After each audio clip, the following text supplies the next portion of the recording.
The point I'm trying to make is market conditions change. Things ebb and flow, and people forget about the past. Even though it worked really, really well years ago, today we've seen conversions tank quite a bit. What worked before may not work today, and what works today may not work again tomorrow. So we are going to talk about what's old in marketing is new again, and what's new is old. And so what we mean by this, let's give you an example here. So direct mail seems like a fairly old marketing channel or old marketing strategy, right?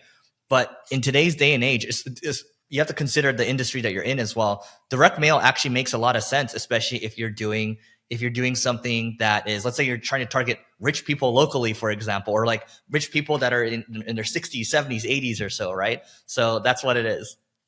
Yeah, and another example of this is, and actually, before I give an example, the main point that we're trying to convey across is what worked before may not work today, and what works today may not work again tomorrow. So I'll give you a great example of this. One of my old startups that didn't work out called Kissmetrics, we were able to increase our conversion rates from a visitor to sign up by over 90% from the baseline. By instead of making a user register, we would just have them click a button that says sign in with Google.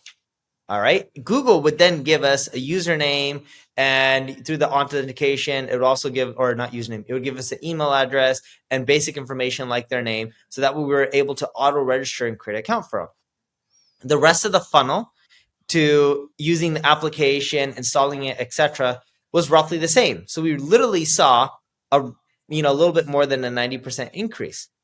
But over time, we noticed that those conversion rates started dropping because Kissmetrics was a much older company. Nowadays, if someone asks you to sign in with Google, you may do it, you may not, but you have privacy concerns. Wait, what are they going to get access to? What's going to happen with all my data and information? And it's valid. And what we saw is that strategy, even though it worked really, really well years ago, today, if you force from what we've tested, sign in with Google, and that being the only option, we've seen conversions tank quite a bit. Now, if you offer people the option to register putting their email and password or sign in with Google, so you're giving them either option, we've seen conversions go back up. The point I'm trying to make is market conditions change. What works today may not work tomorrow, and what isn't working today may work again tomorrow, right? So you got to continually test and experiment. And a lot of these old school channels, like direct mail that Eric mentioned, a lot of people took it for granted because people were getting so much mail on a regular basis, and they were just like, screw this is all junk. Now, what we've seen, if you're targeting very accurately, it can work extremely well. For example, if you're selling something that's consumer based, direct mail, like if you create like a video card, no joke, Eric and I have received cards that are videos and they play a few times and before the battery dies, and you can watch a video.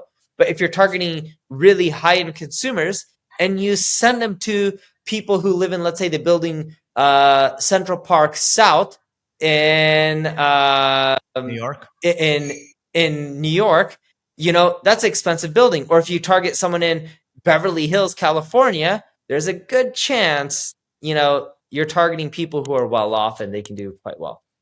Yep. Look, I think also consider this, right? So things ebb and flow, and people forget about the past, right? So everyone's gotten away from direct mail, and then it's like, oh, well, long live direct mail. Same thing with newsletters. Everyone's talking about this whole newsletter renaissance right now. It's like, oh, email marketing's amazing. It's like this new thing, but it's like, no, it's always been around. You look at companies like Agora who are doing I think they're doing multiple billions a year or so, at least $1 billion. And the thing is, like, it's just like, hey, we've been doing newsletters here. We've been focusing on what works for us. And then you have a lot of people in tech now. They're like, yeah, starting a newsletter is great. You should sell ads on it. It's like, no, you should do the newsletter piece. Like what's old is new again, but don't sell ads on it. Instead, have a higher lifetime value customer in the back end, and then you can sell to them. And that's how you can make newsletters work, right? So I think the caveat here is like what's old is new again for sure, but think about how it can apply to your business and how you can maximize the lifetime value of a customer instead of just doing what everyone else is doing. Yes, and don't take the status quo, what everyone's saying is working, and assuming that it is working. Just because it's working for them may not work for you, or it may not continually work for you if it is right now. Yep. Now let's go to the what's new is old example. Like what example do you have for that one? Yeah, so if you're talking about what's new, a lot of people were using Chat GPT to create content. And they're like, oh, this is great. It's Mm. revolutionary. It'll save us so much time. Well, Eric and I have been doing a lot of tests with this.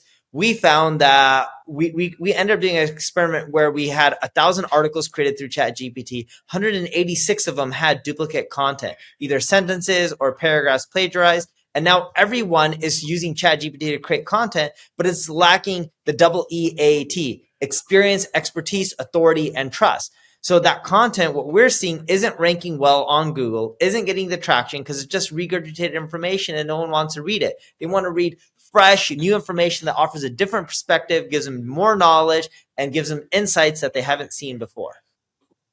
Yep. So that is it for today. Think about your industry first. Think about what's old that used to work and maybe 5, 10, maybe even 20 plus years ago, and think about how you can apply it now, right? And by the way, when you're looking to target, I think if you're looking to target like an affluent audience, people love receiving FedExes. People like receiving UPSs because it looks important, right? So just keep that part in mind. So that is it for today. Please don't forget to rate, review, subscribe, and we'll see you tomorrow. Oh, check out this video over here as well. So goodbye.